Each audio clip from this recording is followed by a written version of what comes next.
कपड़े धोने वाली बहू। शादी के पहले से ही विभा को कपड़े धोने का बड़ा शौक था। कभी नल के नीचे तो कभी तालाब के पास। अरे मेरी नीली वाली लुंगी नहीं दिख रही है।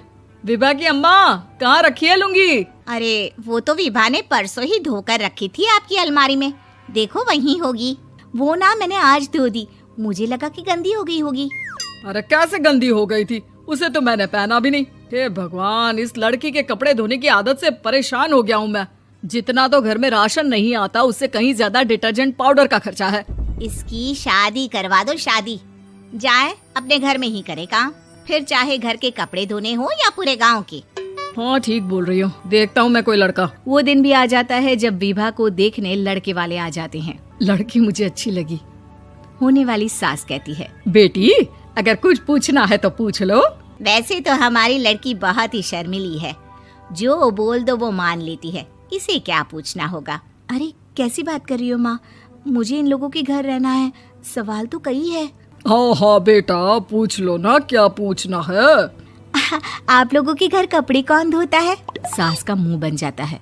देखो, अगर तुम ये कहना चाहती हो कि तुम्हें कपड़े धोने नहीं आते तो सुन लो, कपड़े मैं ही धोती हूँ, लेकिन तुम्हारे आ जाने के बाद मैं रुमाल तक नहीं धोऊंगी। अरे चुप रहना भगवान, बहू बेचारी घर आई नहीं, उसे डराना शुरू कर दिया।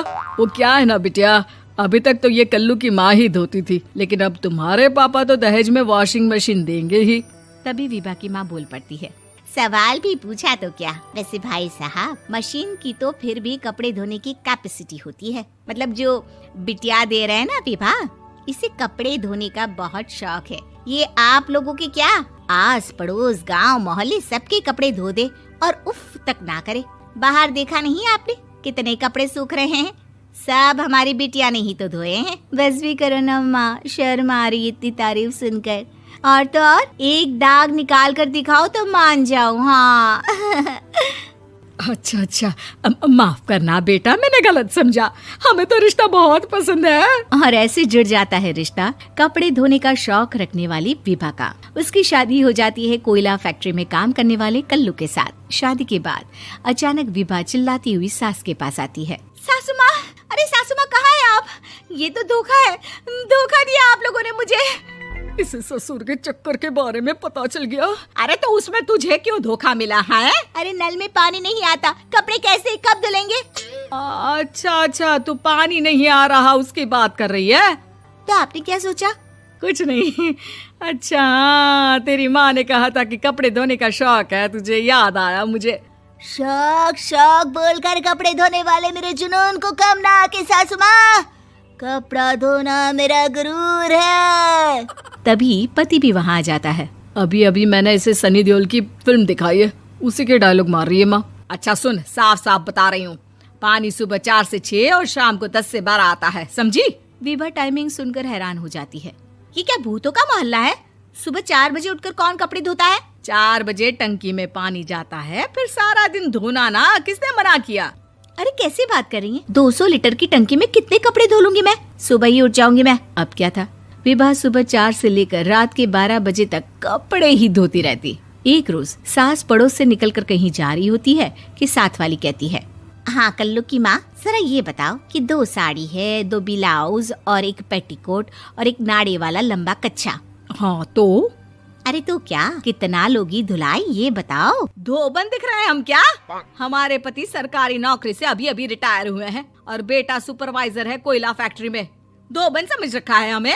हाय रे कल्लू की अम्मा, माफ कर दो, वो तो मोहल्ले में यही सब बता रहे थे कि तुमने बहू को कपड़ा धुलवाने के काम में लगा दिया है। सास को पड़ोसन की बात सुनकर गुस्सा आ जाता है। वो घर पहुंचती है जहां घर के बाहर ही इतने सारे कपड़े सूख रहे होते हैं जितने कि किसी धोबन के घर पर। अरे ओ कल्लू की दुल्हन, बाहर निकल।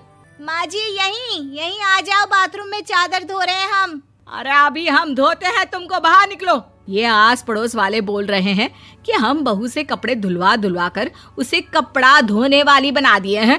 अरे छोड़ो ना माँ जी, किन लोगों की बातों में आती हो? आस पास के लोगों का तो काम ही होता है कि वो किसी तरह सास बहू को लड़ा दे। बहू सारे घर के कपड़े धोती है, ये क्या कम है? बोलिए। सास को भी लग जाता है कि वो बहू का ये सनकीपन नहीं छुड़वा सकती, इससे अच्छा है कि खुद ही चुप हो जाए। एक रोज सास और बहू मंदिर जाते हैं, जहाँ सास की साड़ी वहाँ खड़ी भीख मांगने वाली से मिलती है। माँ जी क्या बात है, आपकी साड़ी उस भिखारन से कितनी मिल रही है ना? हाँ हाँ देखो तो, दोनों की साड़ी मिल रही है। क्या बात है कल्लू की अम्मा, तुम खुद को तो अफसर की बीवी बताती हो और ऐसी सिंपल सी प्लेन साड़ी पहनकर घूमती हो। सिंपल और प्लेन नहीं है ये साड़ी। तो क्या सोने के धागे से फूल बने हैं? कुछ भी सासू माँ, कुछ भी। हाँ बने थे इस साड़ी में सोने के धागे से फूल। मेरे पति लेकर आए थे मद्रास से स्पेशली मेरे लिए 10,000 की। ताहे भाई साहब इस भिखारन के लिए भी सेम टू सेम साड़ी लेकर आए होंगे 10,000 की। सास उस वक्त तो कुछ नहीं कहती, लेकिन बहू के साथ घर आती है और अलमारी से एल्बम निकाल कर लाती है। ये साड़ी देख रही है, ये वही साड़ी है जिसे मैंने अभी पहना था। इस साड़ी में ये जो चमकदार फूल दिख रहे हैं ना, ये सोने के धागों से काढ़े गए हैं। लेकिन तू लोकल वॉशिंग मशीन ब्रश से घिस घिस कर सारे फूलों को निकाल कर साड़ी प्लेन कर दी।